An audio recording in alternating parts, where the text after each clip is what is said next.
from here, and that's why I moved out of this place. But we've had a very, very valuable time discussing with the hospital team and the district management, and so it allows us space just to say we can greet and then leave you just now. I just want to say thank you to the MEC Komba. I was on my way to Mpumalanga on Monday when we discussed that she would love that I should also come back and have a look at some of the work that they were doing, and I was very pleased with that. Now, we have gotten into this culture and habit that as far as we can, when we deal with the issues, we don't want to discuss too many things. We want to discuss and decide what action is going to be taken on the spot. And I must say, in the past few visits that I've been here, it's been very encouraging, because there are a lot of things that had to be put in place as a matter of agency, based on the fact that we need to move and prepare our facilities for this rising surge or rising tide of COVID-19. And so to be invited to this hospital has been very, very important to me, because the first few days when I became a minister, there were a few hospitals that I had to actually deal with. One of them was a story about Butterworth, how people were coming the night before, all go-go's, staying over, waiting until 1 o'clock, 2 o'clock to get their medicine the following day. And then the food, and then all sorts of stories that were coming up. It really was not a very encouraging sight. So I think it's important that one has been able to ultimately get here into the hospital. But I also feel that we have a crisis. This COVID-19 crisis is forcing us to try and close all the gaps that we can find, because it's important for us to say COVID is a new infection that's just come up. It's being loaded on top of health services that were struggling all along, in terms of infrastructure, in terms of management, in terms of shortage of staff, shortage of medicine. So it becomes important to say what we can do, we need to do now and close the gaps, because when the numbers increase of people who are going to need assistance, they must find the services capable of handling those numbers. And therefore, we must also realize that whilst COVID will come and might affect many people, the other diseases aren't going to take a break. They are going to continue affecting our people. So the problems of diabetes, heart diseases, blood pressures, cancers, mental health, HIV, tuberculosis, we have to still continue to make sure that we provide adequate care for all those people. And hence, therefore, the issue of always trying to keep a balance between preparing for new COVID beds, but at the same time, we need to remember that there were people who were sick before COVID and they'll remain sick after COVID. And that COVID comes in and worsens what already was a problem in terms of the comorbidities. And from that point of view, it's important for us to always keep an eye so that we don't just suddenly behave as though the only thing that's going to cause any ill health and death is only COVID. You can see the numbers are rising, but at the same time, we don't want the conditions to be neglected. And that's really why it's important for us to go through the discussions that we've been going through already with the management here. And so I do want to therefore say thank you for inviting me, MEC. We are in continuous contact now. Every day, twice a day, I get a report from the Superintendent General, and it comes to my phone. MEC knows, because we share these reports and talk about what worries us, and we talk about this just about every other day. That's the way we have to work, because we have to just make sure that we keep in touch with the changing reality of the health situation around the country. And so for now, whilst one is going around to look at mainly what pressures are we seeing in the hospitals and what solutions can we provide, at the same time we also want to look at the preparedness for the surge on the COVID-19 situation. And in the past few weeks when I've been here, I've been quite happy to see the extension of various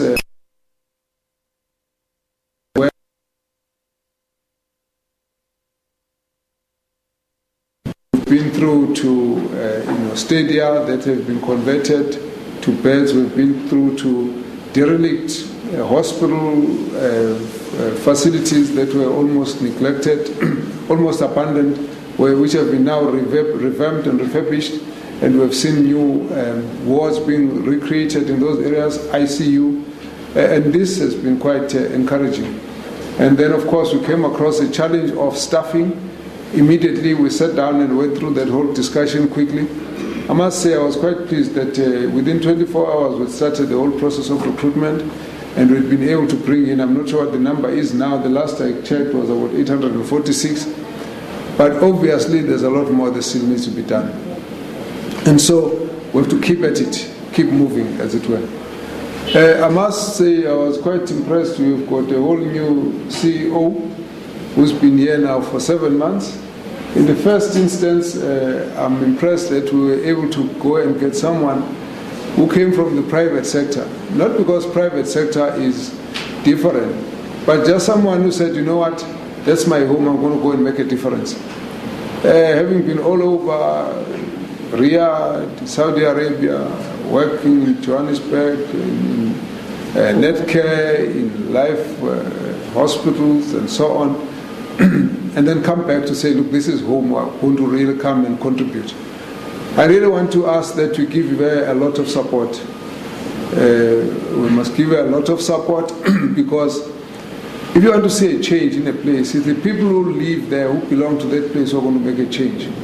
You can't have Butterworth being set right and made famous and look good because of people who are out in Pretoria or Johannesburg. It will have to be people who are here in Butterworth who are going to make a difference.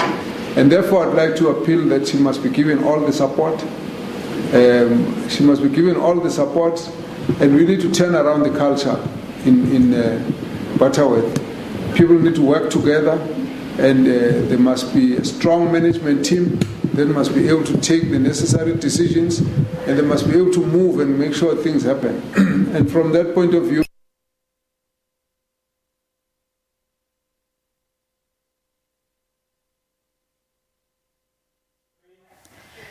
we apologize for the break in transmission. Health Minister Dr Zweli Mkhize speaking in the Eastern Cape there, speaking about how he works with the MEC and how they're battling COVID. Let's try and go back to it now. Visible cleanliness that's coming up is something that also I'm very happy to hear about, because that was the one thing. You know, they sent you a photo and that's Butterworth Hospital. Now, you know, you can see that we want to bring it back to what this hospital was known for, where it could do quite a lot of very serious operations, as it were. So from that point of view, therefore, we have then said that, as the CEO was indicating, there are challenges with staffing, with management, particularly nurses and doctors. And, well, the district manager is going to stay back, be in touch with them, and then we will go up towards Mthatha. When we come back, we want a report. Show us all these problems so they are no longer anecdotal. We want to look at that report, and then we want to see the solutions. And let's start working on time frames of when we can start seeing things changing here. And that, I've promised the CEO we're coming back. We won't even be sitting. We'll have a cup of tea, but we won't be sitting. We'll want to just make sure. We want to see how things are going to be changing, as it were, in this particular area.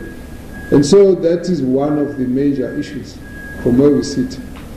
The fact that there's been lots of good work done on maternal and child health side, with improvement in the mortality, it's another area that is very encouraging. And so we are going to give you all the support, and we'll see what is it that needs to be done. In particular, there's been an outcry about the bureaucracy that delays so much that someone who wanted to stay, the bureaucracy is so long that someone decided, well, I'm going to go and take another job. We need to see how we can shorten that process. And part of the problem, the deterioration happened because over the past few years, we've had posts frozen in a number of provinces, and this has really been a challenge, and we have to now try and do a catch-up. And so we will be looking at that kind of solution as we come back. We also need to understand what other infrastructural requirements. I'm very pleased to hear that the municipality is looking at offering and donating some land. So we need to talk about the issue. So I didn't get the name of the gentleman on infrastructure. Tawanda. All right. Tawanda. Oh, I'm gonna. Oh, sure. It's a zoo.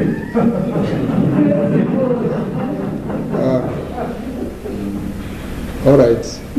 Thank you very much. No, we're familiar with the territory, so we lived there for a while. Yeah.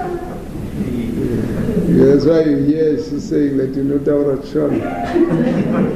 So the point, therefore, is we need this team to pull together a number of things so that we can have a sense of a solution.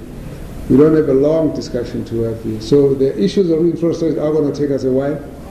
If we were to go by what the President would have loved to see, which I also very much would love to see, is a question of how much of this crisis can actually help us to bequeath us with the gift of long-lasting infrastructural projects, where a building, a hospital or a portion of the hospital that is constructed in response to COVID-19, but at the same time, it's going to last longer than that because we're going towards NHI. We only need a lot of what we're really trying to fix now.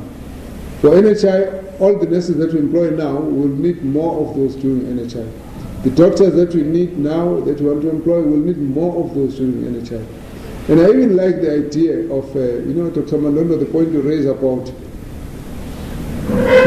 what attracts a lot of doctors to a particular area is the support. If you can have doctors to be supported by senior consultants so that the teaching and the learning, that's what excites everyone, and that's what really needs to be worked on so that you need to be able to create posts for registrars. People are coming for training so that they can move on, come back as specialists and then train others, and then others can actually rise in the ranks, as it were.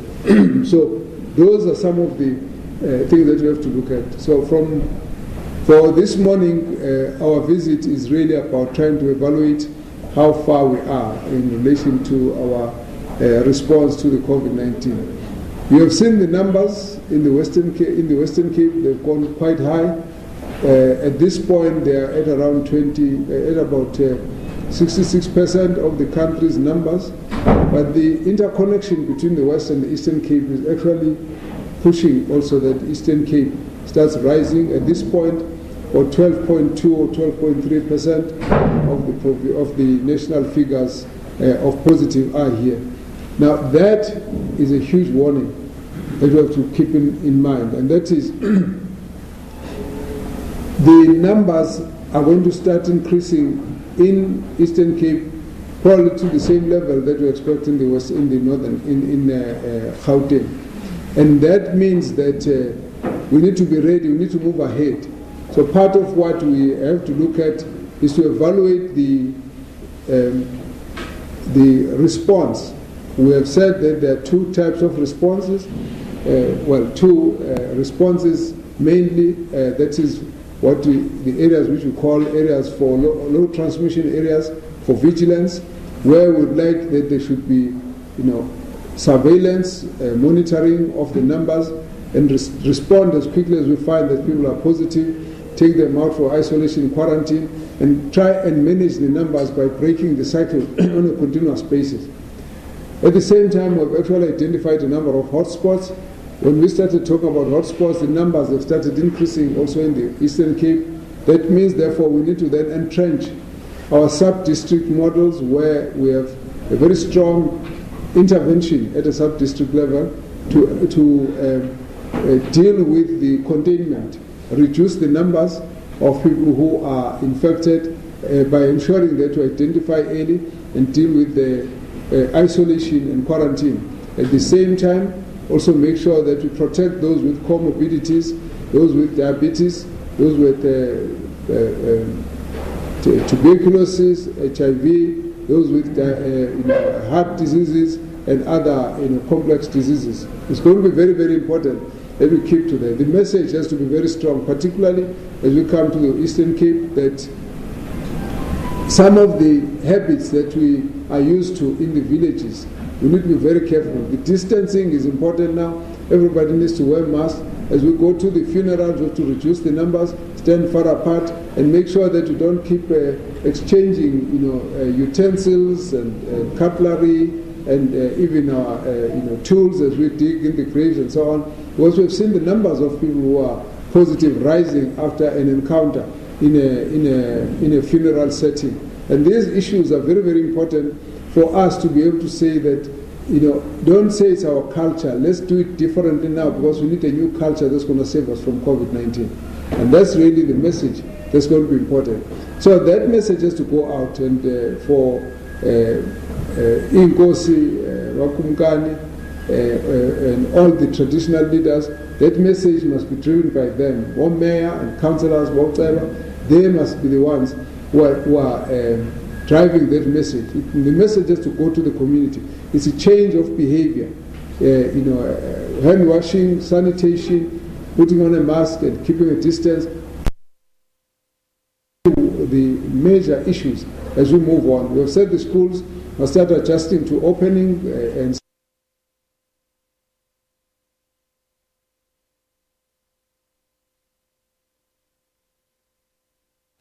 we apologize about the break in transmission there. Dr. Zweli Mkhize is saying that in order to defeat COVID-19, there needs to be a new culture. People must stop saying there's a certain way of doing things. There needs to be a new culture in order to deal with COVID-19. And so we take you back there and hope for proper sound this time around. Contain the spread of the infection. It's at a community level. The doctors, the nurses, and everyone can do their best, but it's now at the level of community. That's really where we want to see the behavioral change. So whilst we're balancing, ensuring that the health services are in good condition,